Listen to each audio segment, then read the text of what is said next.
Hey guys, welcome back to the channel. This is Chefin' with Sean, and I'm Sean. Today, we're in our Not Your Basic series, covering our most requested dish, pasta. The recipe, salsicce e rocchette, sausage with little ears. This recipe is in a style that usually takes hours and hours to produce, and I'm so glad we're not doing it that way. We took that recipe and brought it down to about a 15 to 20 minute pickup. It's fast, it's clean, and it's built around big meaty bites, smooth creamy finishes. It is a pleasure to eat, and I am so excited because I know when you get in that tight spot, that pinch, when it rains on your date and you have nowhere else to go, bring them home, cook for them, make this recipe. It is so great. Let's jump right into it.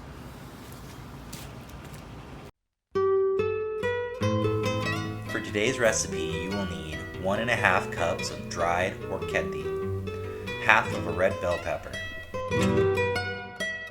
half of a red onion, 1 whole small heirloom slicing tomato. The variety I'm using is a rainbow stripe, 4 cremini mushrooms, half of a baby zucchini, 3.5 ounces of hard salami. I'm using a beef variety called Veneto, half of a cup or 4 ounces of cubed Oaxaca cheese, 3 ounces of Pinot Grigio. I'm using a sweeter selection from this usually very acidic varietal, 3 ounces of heavy whipping cream, 2 tablespoons of sunflower oil, 2 tablespoons of kosher salt, 1 fresh lemon, 1 tablespoon of mascarpone, 3 tablespoons of cubed unsalted sweet cream or American butter, 1 teaspoon of freshly ground basil, 1 teaspoon of freshly ground black pepper, and 2 medium-sized garlic cloves.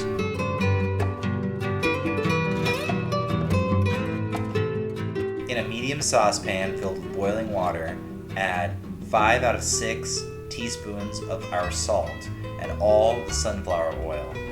This will help season our pasta as well as keep the starch it releases as it cooks from boiling over. Next, we're going to add in our little ears, stirring occasionally, allowing them to cook until they are al dente. Translation, to the tooth, meaning a little undercooked. You will only be able to figure this out by tasting it.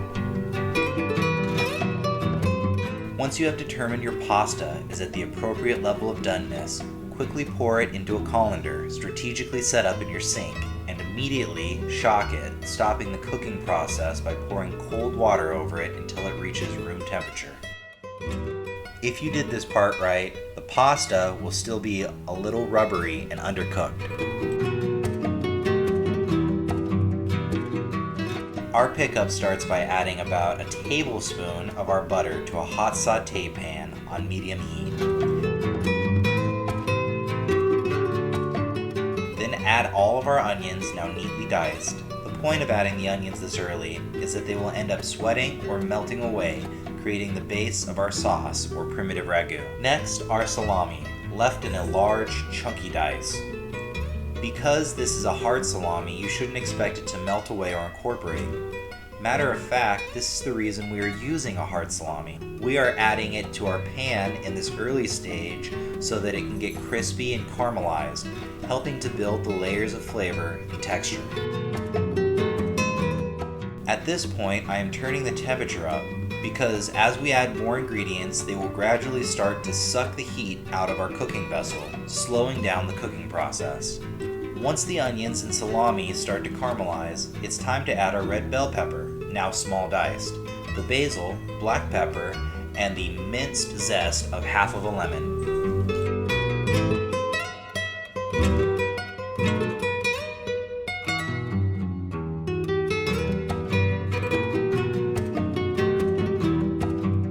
Sauté for around 30 seconds before adding our now large diced mushrooms.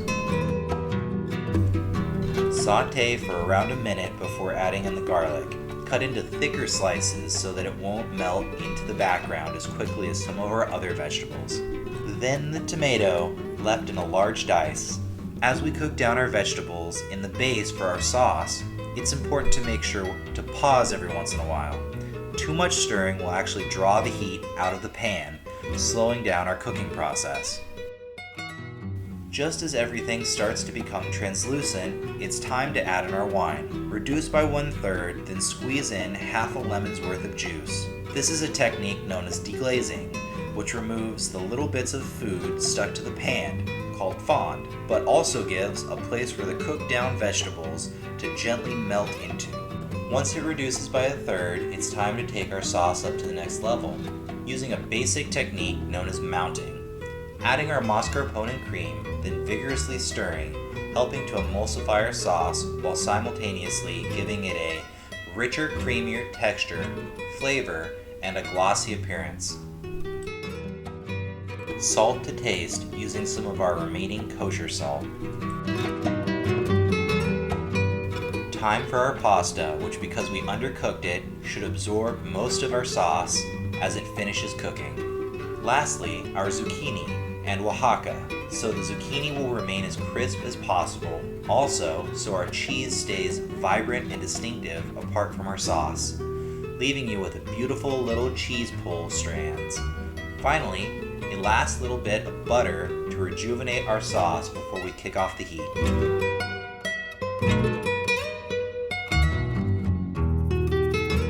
My favorite way to plate a dish like this is to use a large, oversized white bowl and carefully place a medium-small portion of our sausage and little ears in the very center, in order to give the dish a clean, well-defined edge.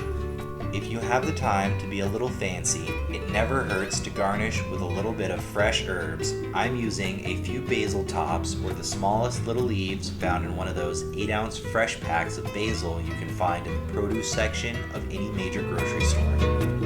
If you enjoyed today's content, please like, subscribe, and follow us on Instagram. We would love to hear any comments about this or any of your favorite orchetti dishes. Ring that bell. As always, have a positively amazing week.